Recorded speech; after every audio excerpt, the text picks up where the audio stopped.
Out Tyreek Hill. Check this out. Little Frank Crawford III, nicknamed Franco and Mini Cheetah, was wearing Tyreek Hill's jersey while showing off his unreal speed. This video caught the attention of the Miami Dolphins star wide receiver, and he surprised Franco and his friends with a visit to their neighborhood. Pretty cool, huh? Very cool. All right, thanks for joining us tonight. We'll see you tonight at 10.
Okay, so it's not okay to break into somebody, and they do have to do something about it.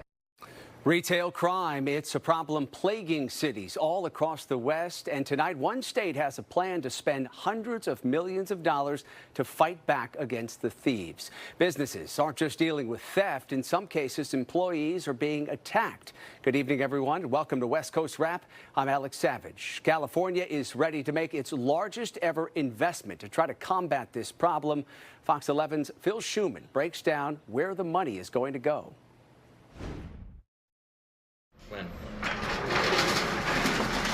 A new reality for business owners like John Georgian. A new metal door and a gun literally by his side when he works. This is what it's come to after decades in business. I mean, do you profile the person? Do you see what they're doing? Are they going to break my windows? That's what I'm afraid of. That's it. And we're armed, basically. We have to. There's no other choice. This after his West Hollywood jewelry shop was hit last year. The early morning burglars in the store for 90 seconds never caught. He has now been added to the unfortunate list of victims of break-ins, smash and grabs, businesses big and small. It comes up in our conversations a lot with our friends. That are a regular feature of the news that Georgian and his partner follow. With just recovering, not just financially, emotionally too, it's terrifying. Okay, so it's not okay to break into somebody, and they do have to do something about it. What California is doing about it is investing money, lots of it, $267 million to 55 law enforcement agencies, big and small, as well as district attorneys, to fund investigators, new technology, and additional prosecutors. This is a sizable investment that will be a force multiplier when it comes to combating organized retail crime in California. The CHP called it a game changer, confirming the grants in a virtual press conference, including the San Francisco DA, Brooke Jenkins, but not LA County DA George Gascon. As Fox 11 has learned, he did not even apply for the money. I want to thank Governor Newsom for making this issue a priority and for allocating resources from our state to ensure that we are able to set a new tone. And that was Phil Schuman reporting for us. Nevada Senator Catherine Cortez Masto has introduced a bill to crack down on retail crimes at the federal level. It would establish a center headed by Homeland Security to combat organized retail crime. The center would combine expertise from state and local law enforcement as well as a retail industry representative. The bill would also designate organized retail crime as a federal offense. In Sacramento tonight, an investigation is underway after 3 people were found dead inside of an apartment today. The Sacramento County Sheriff's Office says deputies were called to that apartment around 11 this morning after getting reports of a shooting. After negotiating with the gunman, a SWAT team entered and found the 3 victims. It's unclear if the suspect is among the dead, but authorities say there is no threat to the public. In Colorado, the trial began today for 2 police officers charged in the death of Elijah McClain. This case sparked national outrage over racial injustice. In 2019, McClain was stopped by police in Aurora as he walked down the street wearing a ski mask, listening to music on his headphones. A 911 caller had reported McClain looked sketchy. The 23-year-old was put in a chokehold by officers and given the sedative ketamine. He later died. 2 officers are now on trial for manslaughter and reckless homicide. A 3rd officer and 2 paramedics face a separate trial later this year. An update tonight on a Seattle police officer's insensitive comments about a woman who was struck and killed by a patrol car. As Fox 13's A.J. Janavel shows us, the community is demanding action be taken against that officer. You can see the crowds here behind me for that protest. Organizers tell me they picked this location specifically. This is where 8 months ago Janavi Kandula was killed. They say they want it to be right here so everybody knows the exact reason they're fighting for action. But she is dead.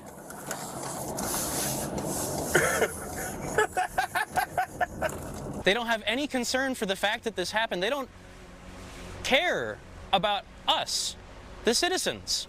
They're supposed to be the ones protecting us. But they're not. This body cam footage of Officer Daniel Otterer has now been seen by people across the world. Local leaders addressing the disturbing footage. Seattle City Council member Lisa Herbold calling it inhumane. Councilmember Tammy Morales calling it abhorrent. One local activist saying it's not surprising. I don't understand how anybody can look at that and say that this system is working. Ray Mitchell is a member of the Seattle Alliance Against Racist and Political Repression, the group organizing the demonstration. It's heartbreaking reading about her family, reading about what her family's had to say about this. Miles away, they had no way to protect her, and they just find out their daughter was just killed, just like that, by an officer going 3 times the speed limit. Mitchell tells me their goal is simple: consequences for every member of the Seattle Police Department connected to this incident. It's not acceptable. We want them fired, and we want the first officer convicted. Now, at this point, several agencies within the city have put out some sort of statement. However, when I reached out to them directly, they say they cannot comment due to the Office of Police Accountability's investigation. I have reached out to the police union several times over the last week. They have not responded. Fox 13 News has learned that Otterer self-reported his comments. We also know that one employee also reported this incident. The minute that we get more information, we'll continue to keep you up to date. Reporting here in Seattle, I'm A.J. Janavel for Fox 13 News.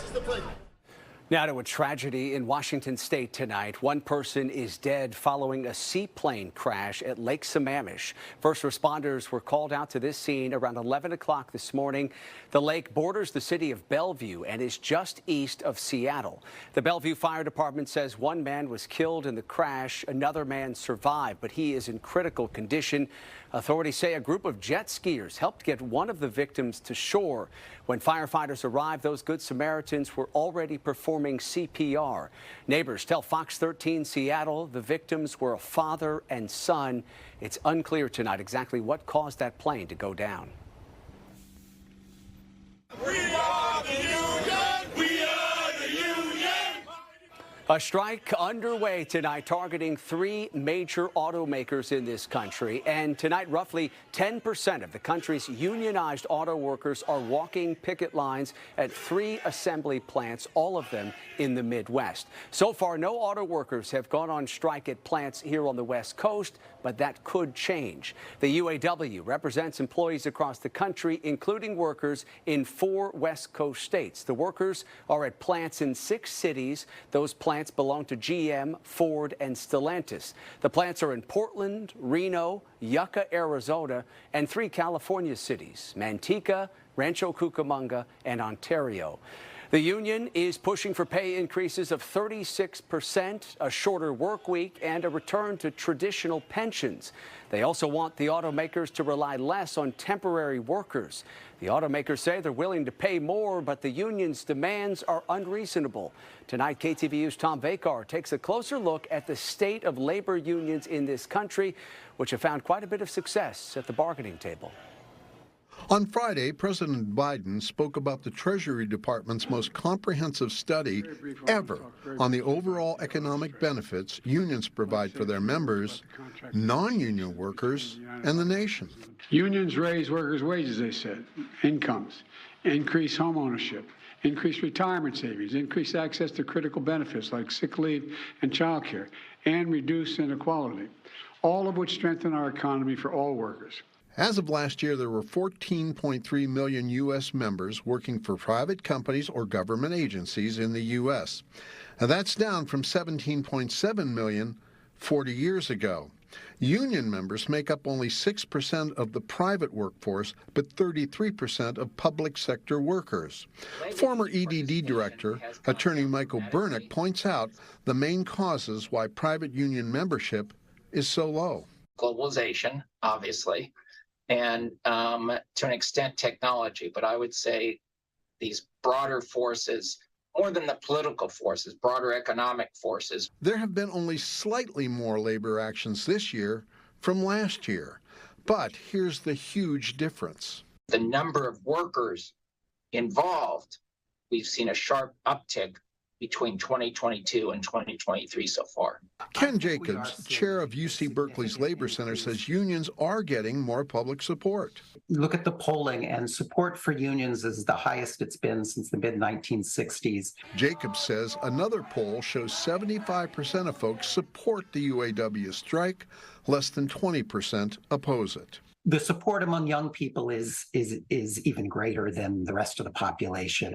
We are seeing a significant increase in workers' interest in unions and engagement in organizing in their workplaces. In the UAW strike, consider this.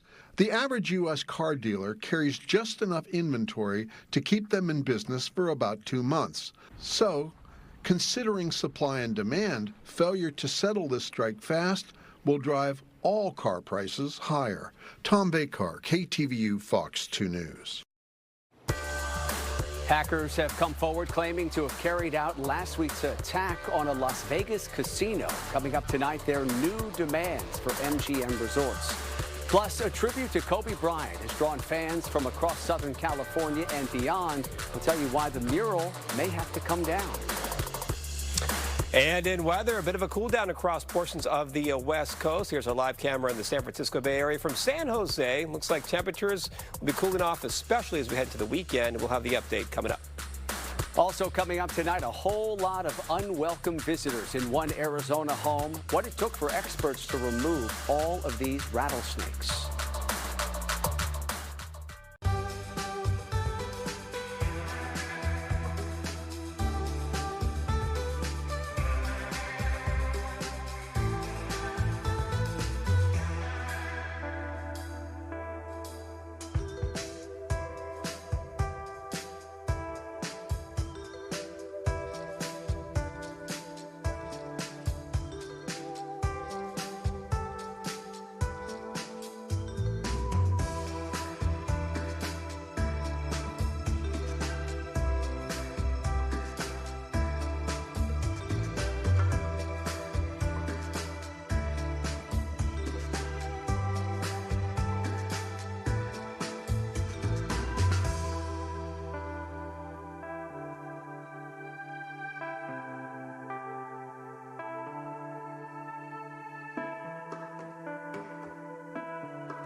More trouble on the Las Vegas Strip tonight. A hacker group known as Alpha V is threatening another cyber attack on MGM resorts.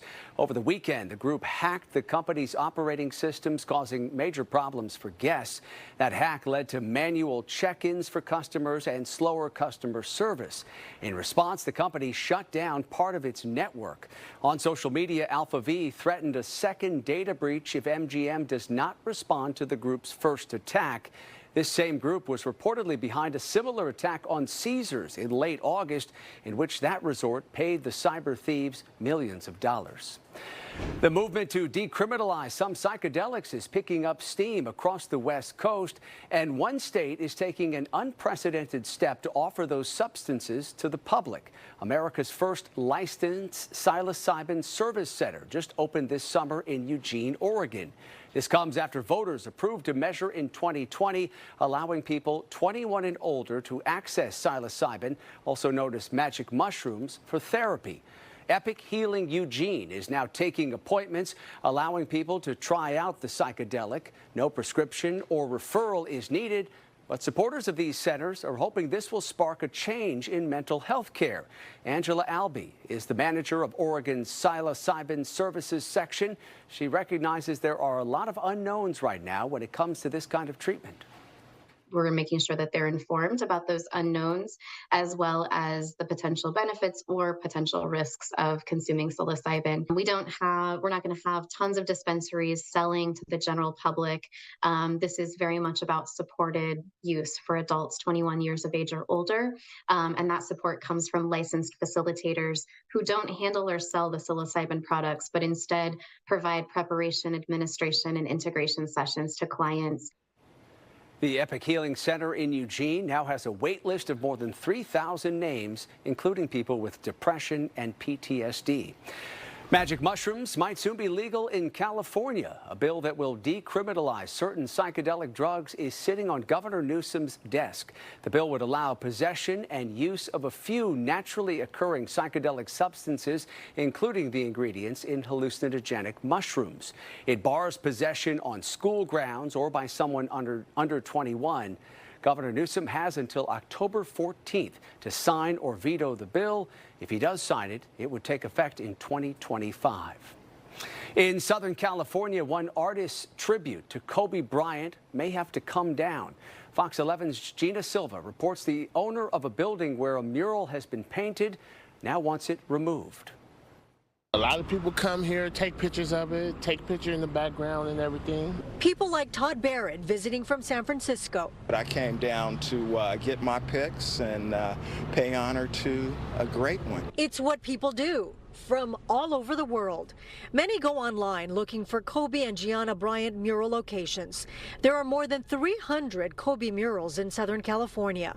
But this one of Kobe and Gianna with angel wings, located at Pico and Grant in downtown LA, is in danger of being taken down. I was notified by email that the mural has to be taken down. Cecilia Moran is the owner of Hardcore Fitness downtown LA. She says days after the tragic helicopter accident killed 9 people, including Kobe and his daughter Gianna, Cecilia paid artist Slow Motions to paint this mural on the wall of her gym. These are pictures from the artist's social media, including one photo reposted from Vanessa Bryant. Why is your landlord asking you to take it down? I believe it's some kind of advertising that they want to put on the walls. They want to take both of the mirrors down in order to use it for that purpose. Cecilia immediately went public with this information, and people's reaction has been swift. I think that's very sad. I mean, if she's already paying for leasing it, owning it, renting it, whatever she is, I think she also has a right to have whatever she wants up, especially if it's not offensive to anybody. Very beautiful mirror, and it seems like, they took a lot of time on it. So like my friend said, it's very sad that, the building owner wants to take it down and she paid her own money out of pocket for it. So it's a very nice mural. Kobe is a Los Angeles icon and a hero who died tragically. Nima Rahmani is president of West Coast Trial Lawyers. He says the battle over Kobe's mural will come down to the details in that lease agreement. Between the gym and the landlord, whatever that lease says is going to control. Normally, if the gym rents out the entire building, they'll have the rights to use the exterior signage.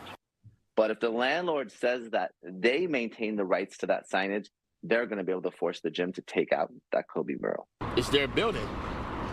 They have a right. But I don't think they should take it down.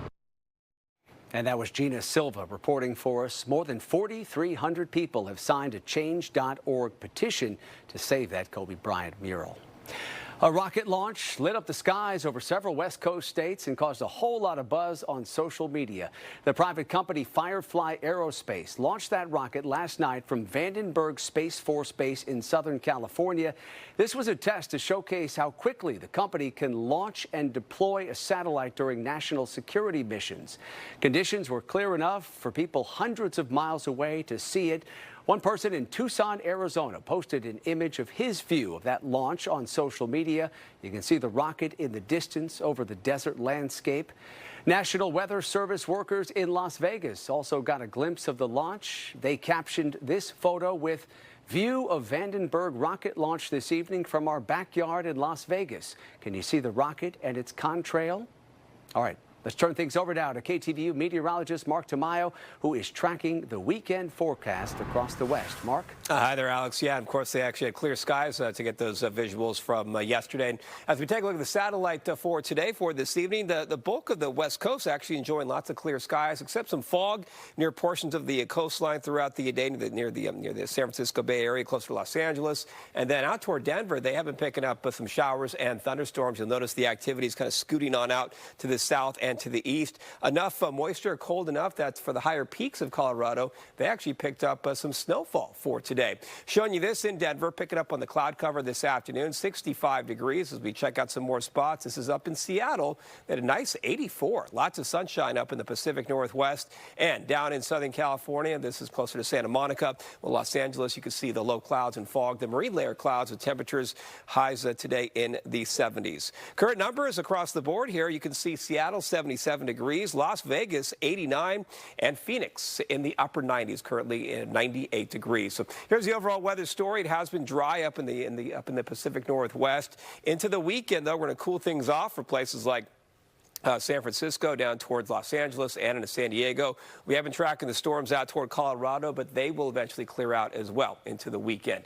Here's the forecast model as we do put this into motion, and this is for tonight. And you'll notice we're not talking about any major storms as we take this into your Saturday morning. The marine layer clouds back toward Eureka, down toward San Francisco, Los Angeles, and San Diego. Lots of clear skies, as you can see, for Salt Lake City and even out toward Denver. They've been talking about these showers and thunderstorms, not the case for this weekend. Looks like maybe some lingering shower activity closer to Albuquerque in New Mexico for the weekend. So that's the plan tomorrow morning, and no big changes for tomorrow afternoon. We're starting to see some activity develop in the Pacific as far as a rainmaker possibly in the Seattle area into early next week. No major storms just yet. So taking a look here at the forecast over the next 3 days, lots of sunshine up in the Pacific Northwest this weekend.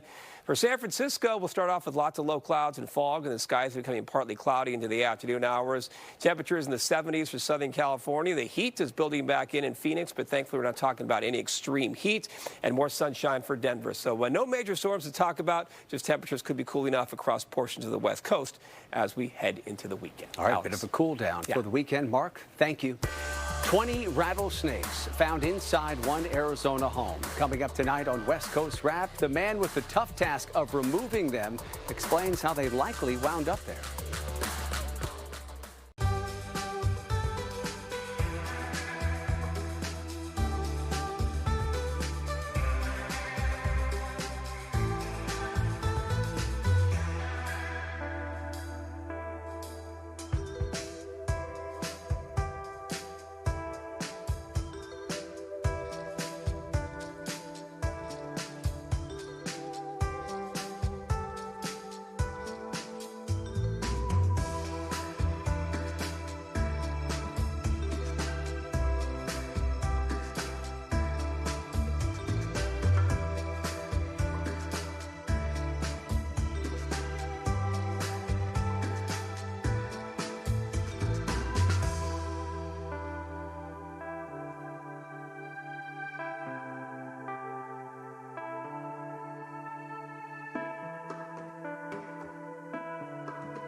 In Hawaii, the death toll from the devastating wildfires on Maui has dropped tonight. Additional DNA analysis has lowered the confirmed death count from 115 people to 97. The number of missing also fell from 41 to 31. Meantime, people who lost everything in the fires will soon be able to see where their homes once stood. Authorities are allowing residents and business owners to make supervised visits to the town of Lahaina. Those visits will happen by zones, and the first zones will be announced coming up on Monday. A federal judge has blocked a controversial policy at a Southern California school district meant to protect transgender students. This policy at the Escondido Union School District requires staff to keep a transgender student's identity private, including to their parents, unless the student gives written consent. The judge's ruling strikes down this policy, siding with two teachers who sued the district. According to the lawsuit, the teachers argued the policy forces them to lie to parents about issues related to their children's well-being. They also say the policy violates their right to freedom of expression and religion. A big day for Amazon. The company just opened a new warehouse in Washington state, and this one is staffed by robots. The Amazon Fulfillment Center in Snohomish County is Washington's largest. It's also the most technologically advanced, using the latest in robotics technology. However, there are plenty of opportunities for humans as well. This fulfillment center is expected to create more than 1,000 new jobs. The center stands 5 stories tall, covers nearly 3 million square feet, and can hold 40 million units of inventory. A startling discovery at an Arizona home. Have a look. A man found 20 rattlesnakes in his garage in Mesa. 5 adults and 15 babies. One of those adult snakes was also pregnant. But if that's not enough, the handler also found several shedded skins, indicating as many as 40 snakes may have lived there at some point. The man says he's often found 1 or 2 rattlesnakes by the door or on his porch, but never this many. Home had a lot of stuff stored in the garage, and it made an ideal place for snakes to hide during the summer. And sometimes those places to hide during the summer become ideal places to have babies. And at least 3 mothers made that decision to go in there and have babies all at once. That snake handler was able to gather up all of those snakes and safely release them back into the desert. An unwelcome surprise for that homeowner. Thank you, everyone, for joining us tonight for West Coast Wrap. You can stay up to date on all the stories we're covering online at westcoastwrap.com. Have a great rest of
Now at 7 tonight, a new warning system is coming to an East Bay city. The important tool that's being added, say it could save lives.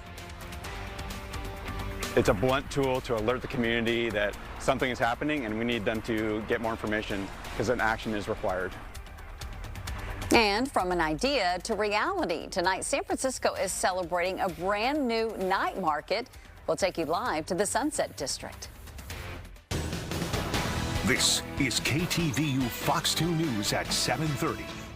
And tonight's vibrant market is designed to bring people together and give small businesses a boost. Thanks so much for joining me tonight at 7:30 on this Friday evening. I'm Heather Holmes. People are gathering right now along Irving Street in the Sunset to eat, drink, shop, and play at the district's first ever night market. Supervisor Joel Engardio came up with the idea after seeing similar markets in Taiwan. We chatted with a vendor taking part tonight, and he says this is a great way for people to experience many different cuisines and entertainment all at one stop. The fact that you can try so many different foods in a small, I don't want to say small, but in a small area, I think that kind of makes it more enjoyable as far as like instead of going to a restaurant and ordering one dish, you get to go around and try a lot of different dishes from a lot of different stalls, and I think it's a great experience for food. Organizers hope tonight is such a success that it becomes a regular thing, with night markets held the first Friday of the month next spring. And joining me now live tonight is the man who came up with this idea, Supervisor Engardio. Thank you so much for joining me. I hate to pull you away from all of the fun, but how's it going there? It is amazing. Thousands of people are here. We did not expect this kind of turnout. You know, night markets are about celebrating joy. We are celebrating all the fun things in life: food, entertainment, art. Night markets bring people together. They make streets safer. They help small businesses. All the things we need in San Francisco right now, and it's happening on Irving Street in the Sunset. Yeah, it really does look like a good time out there. Tell me about who's taking part in this event. And was it difficult at all to get people to hop on board? Well, I mean, we have 70 booths. We've got arts, entertainment, food of all types. We have games for kids. I mean, there's something for everyone here. At 8:30 tonight, there will be literal dancing in the streets. I kid you not. There's a DJ. We're at 21st and Irving. We made a dance floor in the intersection. I'll be out there dancing, and I hope people will join me. That's fun. Now that I wish I was there to see, Supervisor. You talked a little bit about what you hope to accomplish with this event, but this really is about helping the city recover from what has been a really slow economic recovery following COVID. Well, I like to say we are not destined for the doom loop that we hear about on the news. You see it tonight. People are out taking back our streets and experiencing joy. That's what tonight is about.